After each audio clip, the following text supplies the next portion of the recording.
돈보다 이 두 가지를 먼저 쫓으세요. 여러분이 이걸 얻을 때, 일상에 녹여들 때 돈과 성공은 자연스레 따라옵니다. 기묘한 묘책을 통해 모든 상황이 뒤바뀌는 움직임, 사람들은 그 순간을 신의 한 수라고 말합니다. 그럼 인생과 성공에도 이 신의 한 수가 존재할까요? 이 질문에 그렇다라고 대답하는 한 남자가 있습니다. 그의 이름은 베드로스 쿨리안. 어려운 이민자 가정에서 태어나 어릴 적부터 성적, 신체적 학대를 받았고 파산과 성공 사이를 수없이 넘나든 베드로스. 그는 다사다난이라는 단어가 너무도 잘 어울리는 쉽지 않은 많은 어려움 속에서 피어났습니다. 그리고 그는 이렇게 말했죠. 성공과 실패 사이를 수없이 오가면서 저는 신의 한 수를 찾았습니다. 모두는 성공보다 이걸 먼저 쫓아야 해요. 돈과 성공은 알아서 따라올 테니까요. 이번 영상에선 한평생 성공을 쫓고 이뤄내면서 베드로스가 찾은 인생을 바꾸는 신의 한 수이자 과거와 전혀 다른 인생의 시작을 만드는 두 가지 문장을 여러분과 나눠보려고 합니다. 베드로스의 첫 번째 신의 한 수, 인생이란 책 속 연필부터 직접 잡아라. 그는 이렇게 말문을 엽니다. 이 세상 모두는 충격적인 기억이나 트라우마를 가지고 살아갑니다. 누군가 나에게 했던 모진 말들, 혹은 숨기고 싶은 과거 속 경험들, 내 안 깊숙이의 스토리들이 존재하죠. 그리고 내가 일상을 살아갈 때 불쑥불쑥 그 생각들이 떠오르면서 나도 모르게 아픈 기억들 때문에 몸을 사리고 하려던 행동을 하지 않게 됩니다. 그렇게 나를 아프게 했던 그 사람들과 말들이 내가 나아가는 미래를 막아버리죠. 너는 가치 없는 인간이야. 잘하는 게 어떻게 하나도 없니? 내가 너 이렇게 될 줄 알았어. 이렇게 가슴에 비수를 박은 말들 때문에 자신의 인생을 직접 써나가지 못해요. 과거의 남들이 나를 아프게 했던 그런 말들로 나쁜 기억들에 연필을 빼앗겨 버립니다. 그렇기에 지금부터 여러분들이 해야 할 일들은 내면에 용기를 주는 목소리를 키우는 겁니다. 새로운 이야기를 써내려가면서 말이죠. 즉, 남들에게 과거의 나쁜 기억에게 넘겨줬던 인생을 써가는 연필을 빼앗아야 해요. 이렇게 조언하는 베드로스. 실제로 우리가 이걸 해보는 건 어때? 사람들이 묻는 이런 질문 앞에서 무심코 이런 반응을 보이게 되잖아요. 나는 원래 이런 걸 잘 못해서, 내 성격 자체가 이런 일에 맞는 성격이 아니야. 혹은 과거에 나에게 일어났던 나쁜 기억들을 꺼내며 내가 할 수 없는 이유, 잘하지 못할 거란 변명을 너무나도 장황하게 설명하곤 해요. 그렇게 나 자신의 믿음 체계가 뒤틀립니다. 그리고 결과적으로 직접 써가는 인생이 아니라 남들이 했던 말로써 인생을 만들어가죠. 베드로스는 이 부분을 꼬집는 겁니다. 남들이 혹은 과거에 나를 아프게 한 말들이 내 미래를 예상하는 가능성 자체를 주지 마세요. 반대로 새로운 행동들과 노력을 해나가면서 새로운 스토리를 써내려가는 겁니다. 그렇게 인생을 써가는 연필을 직접 쥐어보세요.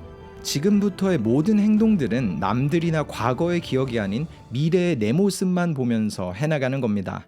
그래야 남들이 써가는 내 인생이 아니라 내면의 나의 목소리로 펜을 다잡고 원하는 스토리를 직접 써갈 수 있으니까요. 지금까지 어떤 인생을 어떻게 살아왔던지 우리 모두가 가진 한 가지 확실한 부분은 그 누구든지 아직 써내려가지 않은 빈 페이지들이 많이 남아있다는 겁니다. 과거는 절대 중요하지 않아요. 지금부터 채워가는 공백이 더 중요하니까요. 그러니 이제부터 시작하세요. 누군가에게 주지 않고 직접 써내려가는 스토리를 말이죠. 베드로스가 말하는 인생 두 번째 신의 한 수, 큰 한 방이 아니라 작은 여러 가지 행동으로 기준을 높여라. 그는 말합니다. 자신에게 세우는 기준부터 높이세요. 인간이 자신에게 할 수 있는 가장 잔인한 행동은 자신에 대한 기준점, 목표를 너무 낮게 세우고 그 목표를 달성하는 겁니다. 그러니 예전과 같은 내 모습 혹은 평범한 내 모습에 익숙해지지도 안일해지지도 마세요. 그런 자신이 기준점이 되면 안 됩니다. 자수성가를 이룬 한 남자는 이 부분을 조금 다르게 표현했는데요.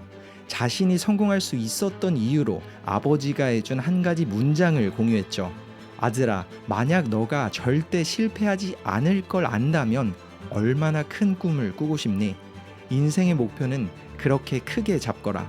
왜냐하면 너의 발목을 잡는 건 너 자신밖에 없으니까. 그리고 그 과정 중 목표를 향해 내딛는 올바른 너의 한 걸음이 꿈의 절반을 이뤄줄 거란다. 이처럼 내가 세우는 목표는 항상 커야 합니다. 목표의 크기에 따라서 우리의 가능성이 정해지고 기대할 수도 없던 인생을 살게 되니까요. 그리고 그 시작은 한 가지 큰 행동이 아니라 아주 작은 나와의 약속들이 모이며 시작된다고 베드로스는 이렇게 말했죠. 아주 작은 나와의 약속들이 모여 인생을 만들어갑니다. 개인의 관점은 약속을 통해 얻어지는 거예요. 내가 자꾸 자신과 한 약속들을 어기면 우리의 무의식은 자신을 만만하게 생각하고 힘이 없는 존재로 인식하기 시작합니다. 예를 들어 내가 일어나기로 한 시간에 일어나지 않고 스누즈 버튼을 누르며 다시 잠에 들 때, 책을 읽고 공부를 하겠다는 다짐을 해놓고 TV를 보거나 딴짓을 할 때 우리는 점점 자신을 신뢰하지 않게 되고 그렇게 나를 보는 관점과 자신감이 사라지죠. 그러니 아주 작은 약속부터 지켜보세요.